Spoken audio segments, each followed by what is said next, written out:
everyone, thanks for joining this FieldOne webinar. My name is Keith Delarge. I work in the CRM team at eBECS, and I'm going to be taking you through some slides and some screenshots of FieldOne today. I know that we're joined by some existing customers and some companies that are perhaps not as familiar with eBECS. We run these webinars fairly frequently, so if you review our website, we'll be repeating this webinar along with other webinars that you can feel free to sign up to. Today I'll be hosting this particular webinar. If you have any questions, I know that everybody's on mute today, so if you have any questions, please feel free to type them into the GoToMeeting interface, and I'm joined by my colleague Lisa, who will hopefully read out all of the questions at the end. Hopefully you can all see my screen. If you can't, then please kickstart the questions today by letting Lisa know, and if there's a problem then we'll try and resolve it, but otherwise we'll continue. So this slide is an introduction to eBECS. We're a Microsoft partner, and we really focus on implementing business solutions based on the Microsoft Dynamics platform, and we've been very successful at it. So we've recently actually been announced the Global CRM Partner of the Year finalist for our work with CRM projects here in the UK, and over the last 5 years we have been awarded Microsoft's Dynamics Reseller of the Year for the UK 4 times out of 5. We're also a gold partner for CRM, ERP and business intelligence, so we really cover the entire Microsoft Dynamics platform. Today we're going to very much focus on FieldOne, which is a solution that you can add to Microsoft Dynamics CRM to provide additional capabilities to deliver an end-to-end field service process.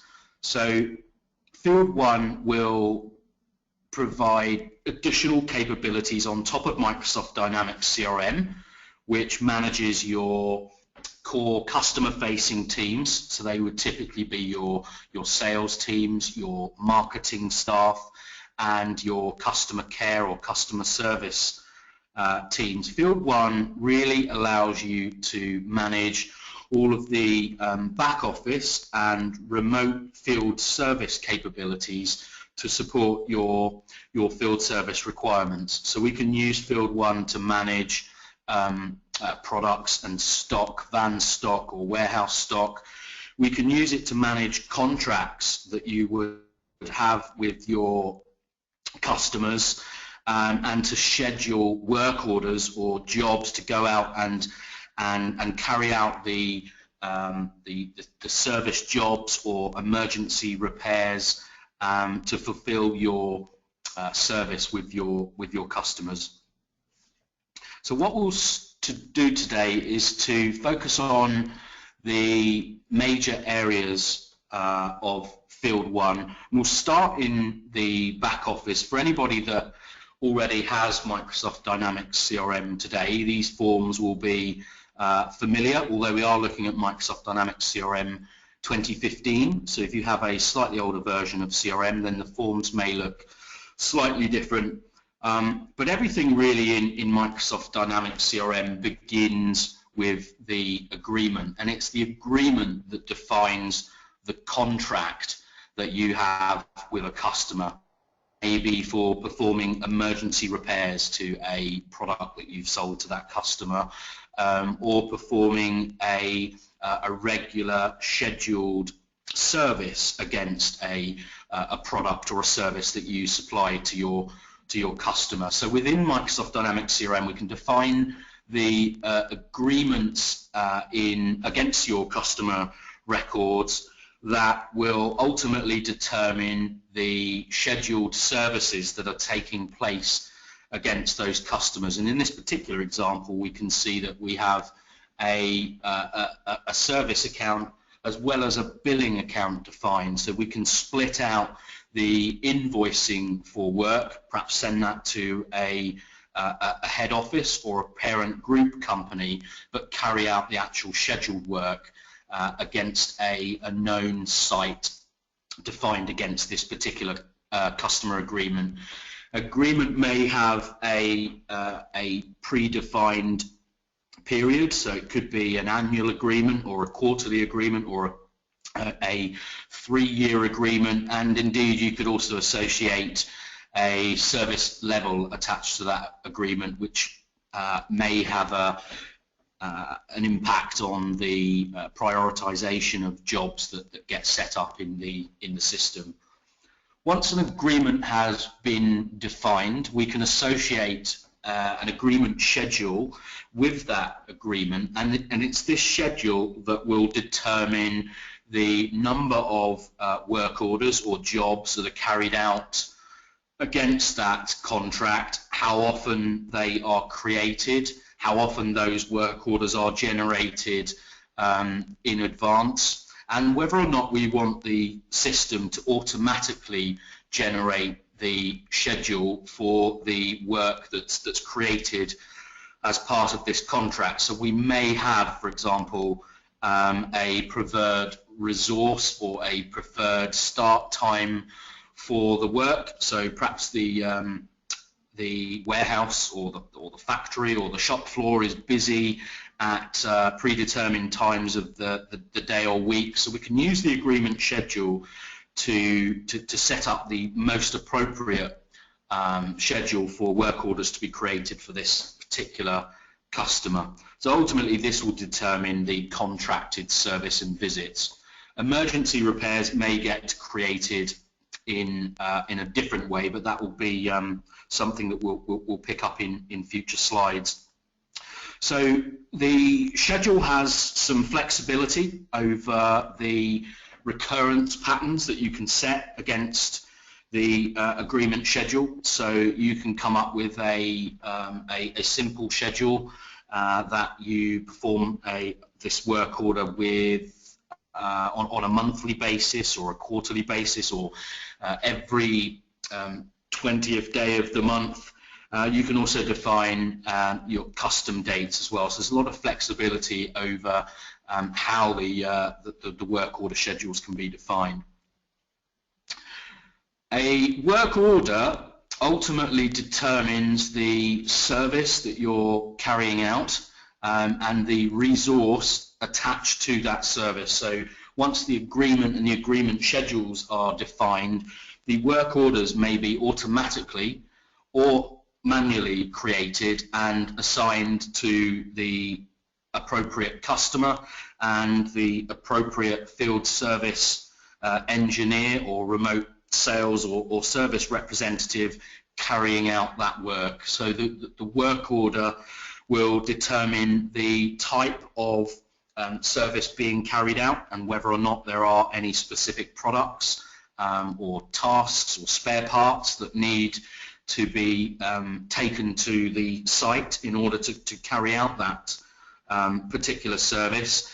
And we can also follow the journey of the field service operative attached to that particular work order. So in this particular scenario, we can see that this particular work order is being carried out by a resource called Dave Owens, and he's actually traveling on site. And we can see some basic details about the incident or problem that we are looking to resolve.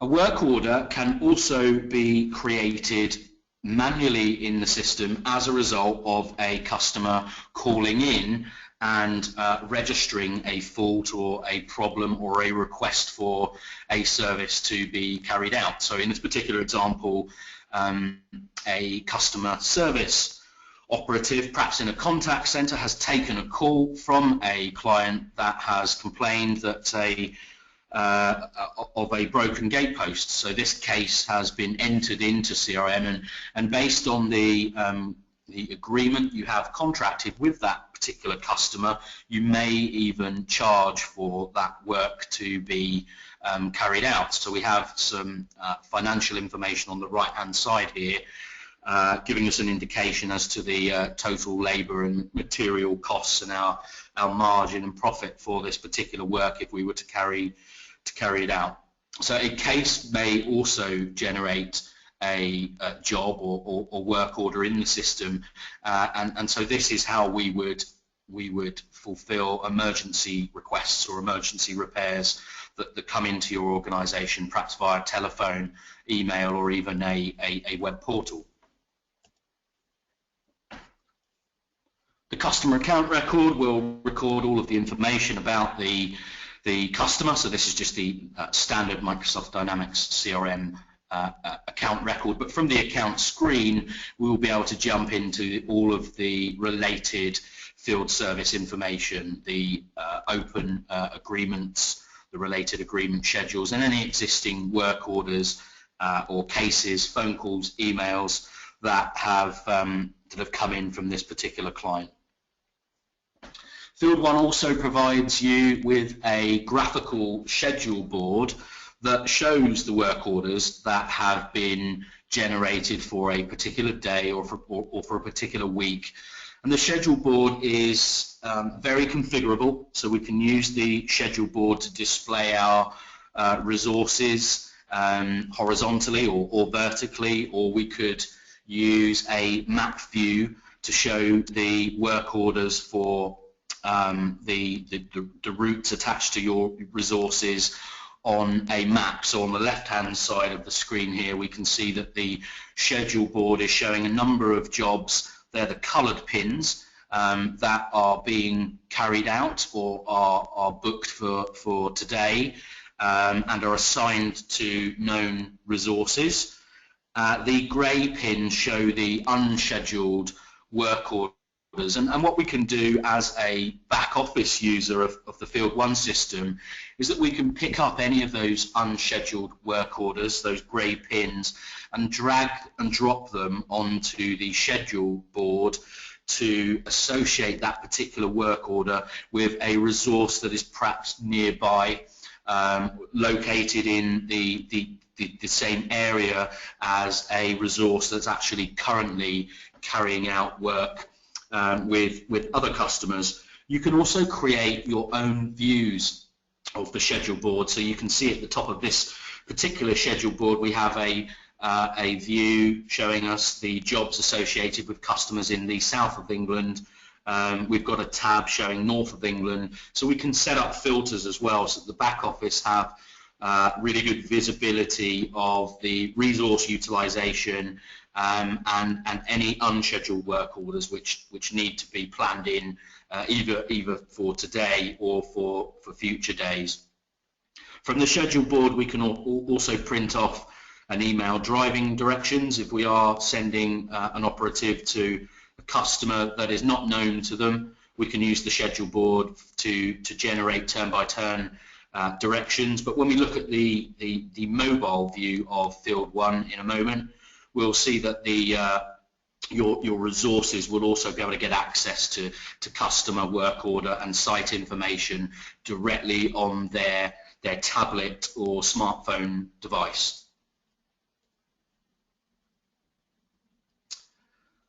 So moving on to the mobile view of FieldOne, once you've set up your customers in CRM and you've associated the contracts and the agreement schedules defined against those contracts, and you've generated work orders for your service visits or for emergency repairs, we can send that information down to the remote field service staff using FieldOne, and we can give them that information on a handheld device.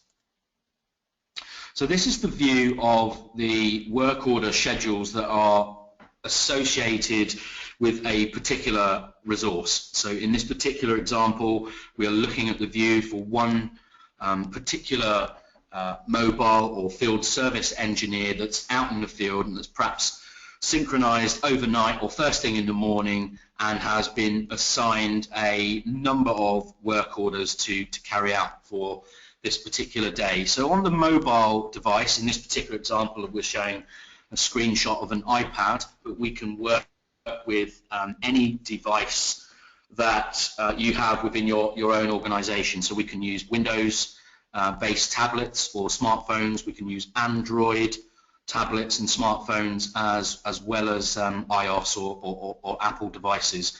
You can ultimately determine what information you would like to give to the field engineer. So we can set up security roles so that they can only see a limited amount of information that they need to carry out their work. So any sensitive information you have about your customers or your contracts can be hidden away, and you can simply provide them with the information that they need to carry out and complete the work orders that are assigned to them for a particular day.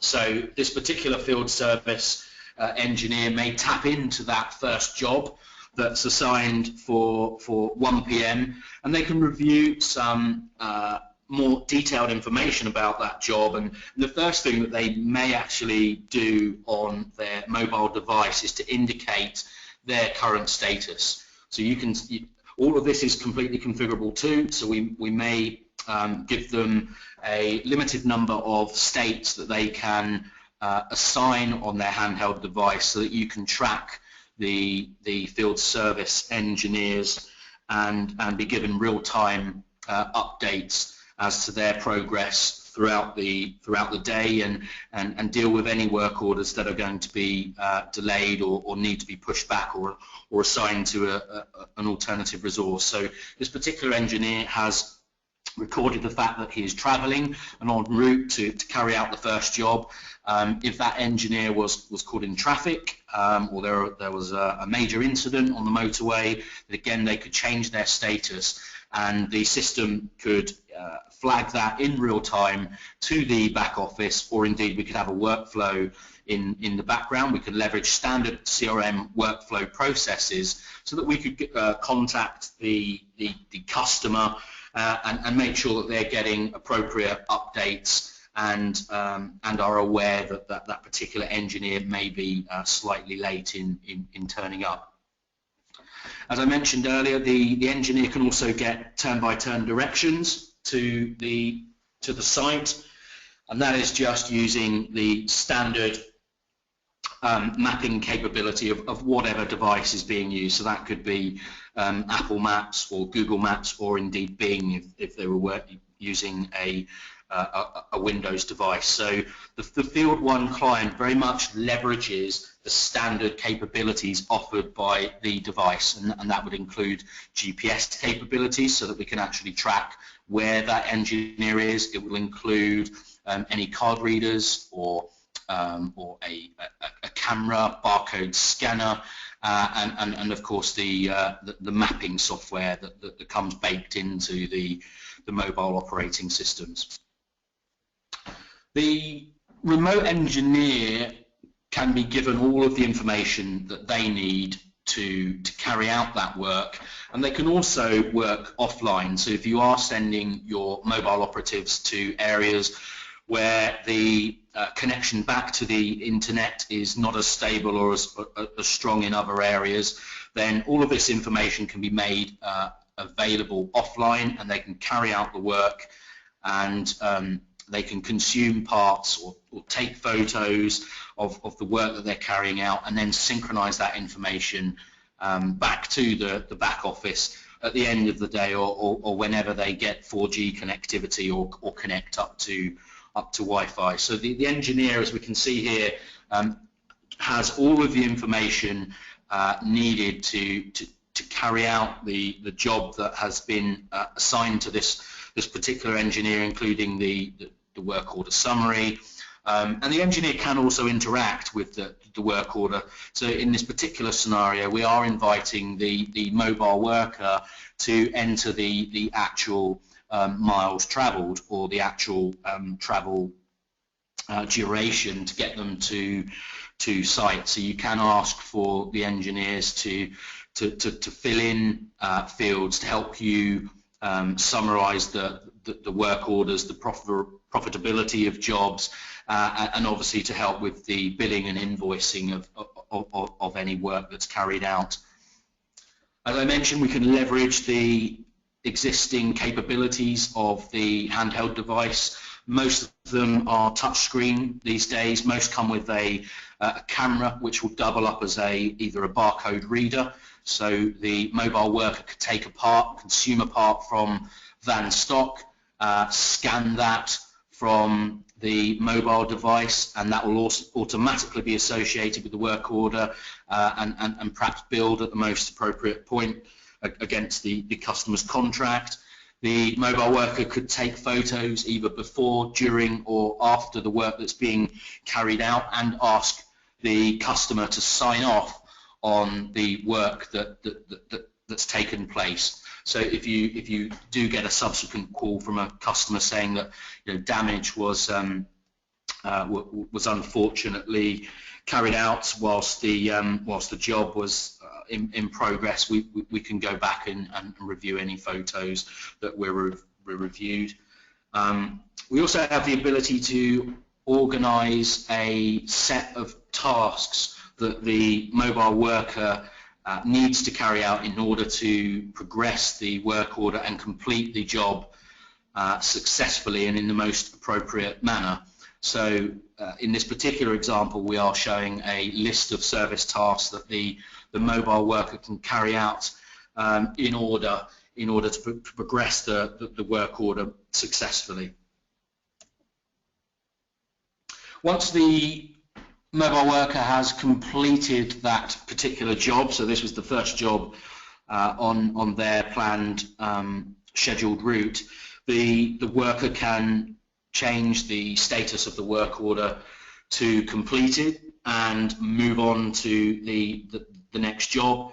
If they are connected to the internet, then based on new high priority work that's coming in, clearly the work order list could change and could be refreshed through the day. So they will have to respond to any changes in their schedule if you would like that flexibility to change the schedule for an individual engineer whilst they're out in the field. Clearly, you could obviously send them an email or a text message that they could pick up on their mobile device so that they know of any changes to the planned route. Finally, it's also possible to have the system optimize the way that work orders are created and assigned to remote workers in the system. So there really are a number of ways that we can take a planned job or work order in FieldOne and assign it to the most appropriate and skilled resource. And there are a number of manual ways of carrying out that task. There is also an automated way of scheduling work to the most appropriate resources, and that's called the Autoroute. This is an optional component with FieldOne, and what the Autoroute enables you to do is to optimize the jobs that your workforce are carrying out. So we can use the constraints and drivers that you would like to define against the Autoroute and have the system work out when jobs should be scheduled and who the most appropriate, most local resource is to carry out that work. We've already seen the schedule board gives us an opportunity to manually assign work to resources, and there is also a scheduling assistant in CRM that will enable the system to semi-automate the process of assigning a work order to a resource. So that will use perhaps the skills or parts on hand to determine the most appropriate resource to carry out that work.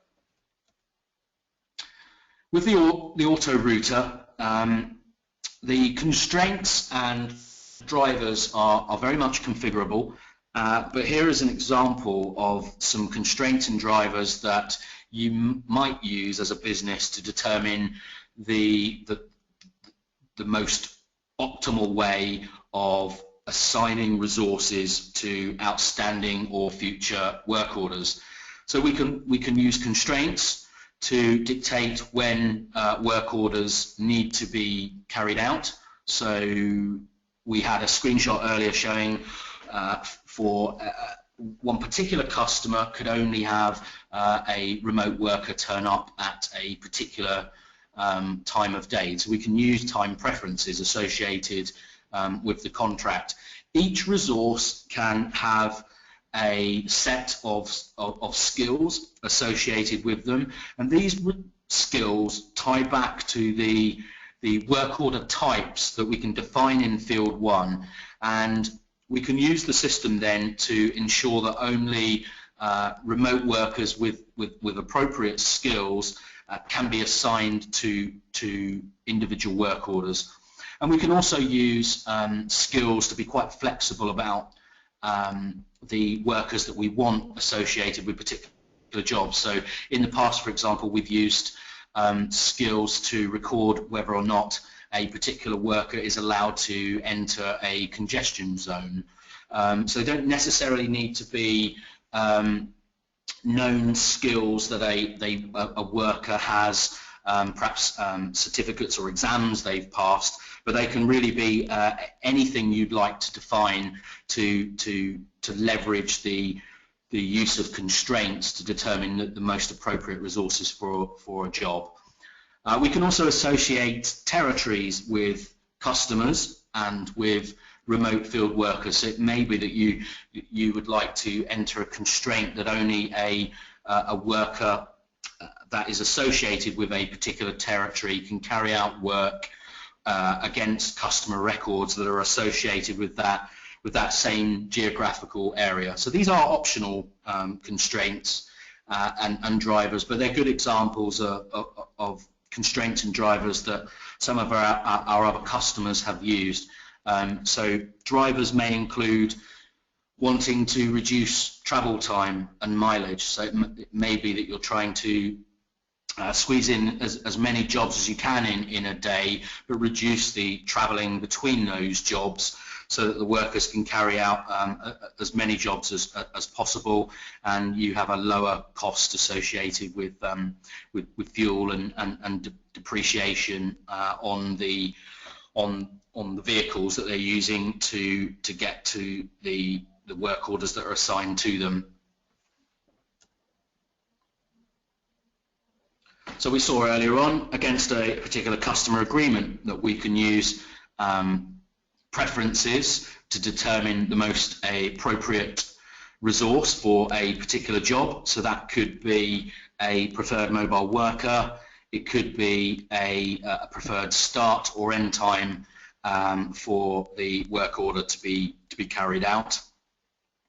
And we can associate predefined service types against our work orders, which may have skills associated with them that will help the most appropriate resources with the products and service and skill sets acquired to carry out that particular job. And clearly we can use the GPS coordinates or the longitude and latitude of a particular customer and an associated resource to determine the territories in the system and have just the most appropriate engineers traveling to the work orders associated with customers that have sites within those territories.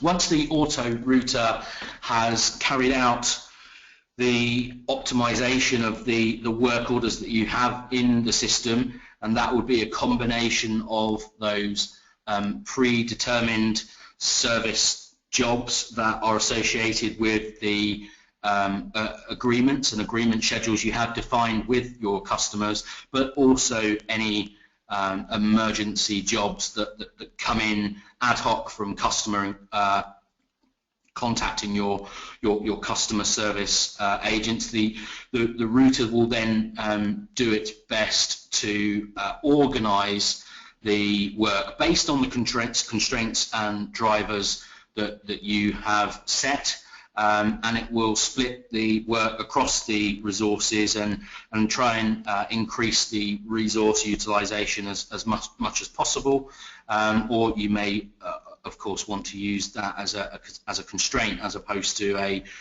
driver. So in order to deal with emergency jobs, you may not want all of your workers being more than, say, 80% utilized on a day. But here you can see the result of a work order schedule optimized by the auto routing component.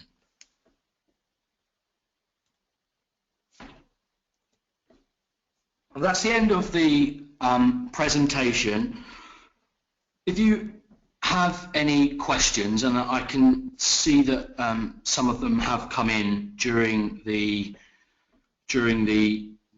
last half an hour, what I'll do is I'll ask Lisa perhaps to read out some of those questions. If we can't answer them straight away, then what we will do is get in contact with you directly, and if you would like to see the FieldOne presentation, or if you'd like to see the live product working, we can get in contact with you directly and organise some time to run through the questions that you have. But Lisa, if you want to read out any of the questions that came up, I'm more than happy to try and answer them where I can, or make a note of them, and then we'll get back to them. Hi, there were mainly questions about the actual audio, so not questions about the presentation as such. I haven't had any of those in just yet. Okay.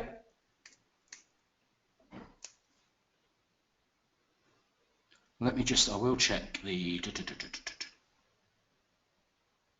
Yeah, okay. Well, if there are no questions, then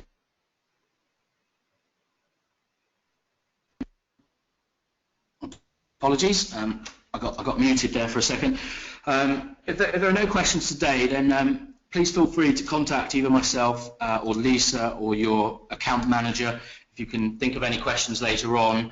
If you would like a copy of the presentation, or if you would like a sort of live product demo of FieldOne, then we'd be really happy to organise that for you.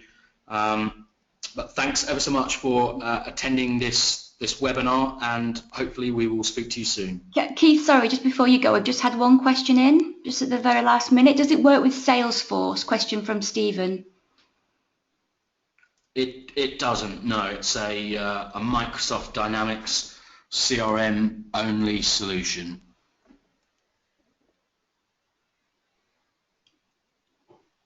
Okay, thank you. We don't have any more questions in at the moment. Okay, many thanks for your time, everyone, and hopefully I will speak to you soon.